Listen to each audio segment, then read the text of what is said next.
Hi, it's Andy and welcome back to another video. And today's video, I really wish I hadn't got to do this video because it's about bike theft, as you've probably seen by the thumbnail. Now, this is still very raw for me. This is my situation that happened with attempted theft of me GS1250 on Sunday night. So that's like 3 days ago. So it's still very, very raw emotions that are coming out. But the idea of me doing this video is that if it can help one person, I mean, we all know about how bad bike theft is. It's like at a pandemic sort of level. So everyone should be aware, including me and everybody else that rides bikes, should be aware of security measures that can help prevent such a crime. We all get a bit slack about security, and me included. So if this video helps one person not get their bike stolen, then I figure it's well worth doing this video.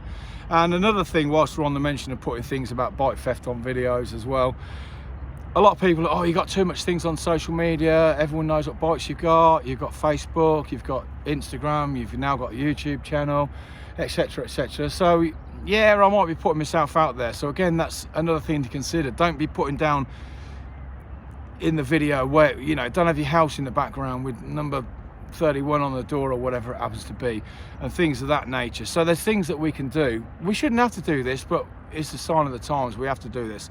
So because this is about bike theft, I don't normally ask this, but if people watching this video, if you could if you could please share this video on your social medias, and then, like I said already, it may or may not help somebody just sort of get it home and increase their security. Because I think most people, we do like a bit of security. We have locks on the garage doors, you know, you might put a disc lock on, you might have a ground anchor with a chain, you might even have an alarm sort of thing as well.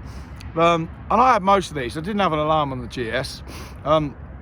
Very briefly, before I start, what I'll do is I'll put the ring camera footage of me chasing the guy with my GS at the end of this video. So if you want to see the proper raw footage of what's going on, excuse the language, but I think it was justified in this occasion.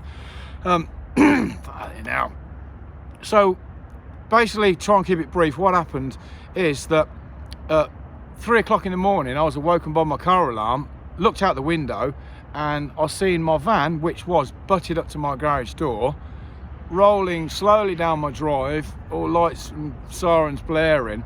I shot out of bed, came downstairs, and the guy was just running down my street with the GS in his hand.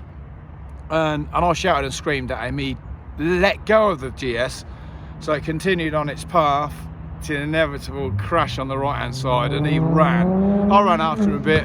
That was that. Afterwards, I'm thinking, how the hell did he get that bike out of there? Because it's got locks on it, it's got a steering lock on it, no alarm on it, admittedly.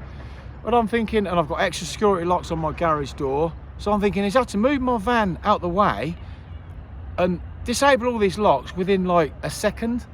But it's just impossible, because it took me probably 30 seconds from that car alarm going off. It probably took me 30 seconds to get out my front door. For some reason or other, I was on it that night. So it wasn't till, because this was 3 o'clock in the morning, pitch dark, it wasn't till I sort of regained my senses a little bit, went back into the garage and noticed I've got a pitch roof with tiled roof. On the back end facing the gardens, they had took a load of tiles off of the roof, sawn through the battens with a saw, didn't kick it in or anything, lowered themselves in the van, lowered themselves into the garage, and then they basically took an hour and a half, well, just over an hour and a half, to get all the locks off the garage door from the inside, to get the locks off the GS. Bearing in mind there was 4 bikes in there, and the GS was probably the most heavily secured bike out of those, and they was clearly obviously targeting that bike. They knew where the bike was, they knew what garage it was in, they knew not to get the van out the way, they knew to go in the back way through the roof. So that's how they got in. So even if you have all these locks and everything all over your garage door, in my instance, I thought, yeah, this is pretty secure. I mean, it's not Fort Knox. If they want to get it, they'll get it, but it's going to be pretty difficult, and they'll probably choose an easier location, some other victim. But garage roof, I did not even consider them coming in the garage roof. So my tip to you is, even if it's in a garage, make sure you have the usual, the ground anchor. Make as much noise as possible and have layers of security. Have a ground anchor with an don't have a £30 chain that can be bolt cropped off. Have an expensive chain, expensive lock. Have a alarm disc lock, even maybe put 2 alarm disc locks on there. It might take them 5 minutes to get the disc lock off. If you've got 2 on there, it's 10 minutes.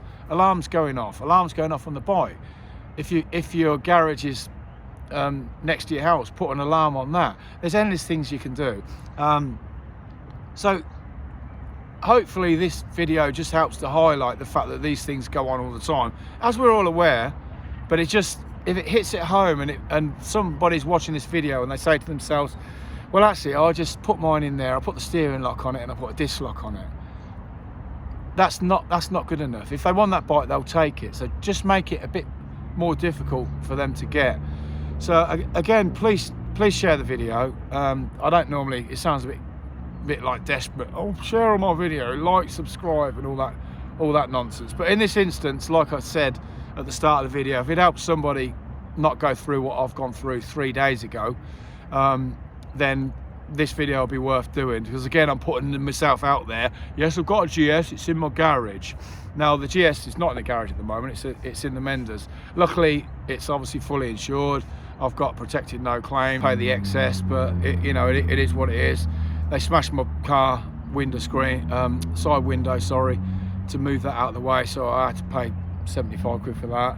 But it's not so much the money, it's the fact that they've done it, and it's now highlighted the fact that even though I've got a reasonably secure place, it still needs ramping up. So if you're watching this, Mr. Bike Thief, or any potential bike thieves that live around my area, just be aware that there's going to be a lot of money thrown at this to improve my bike security, and I'll leave it at that. So watch the ring footage at the end.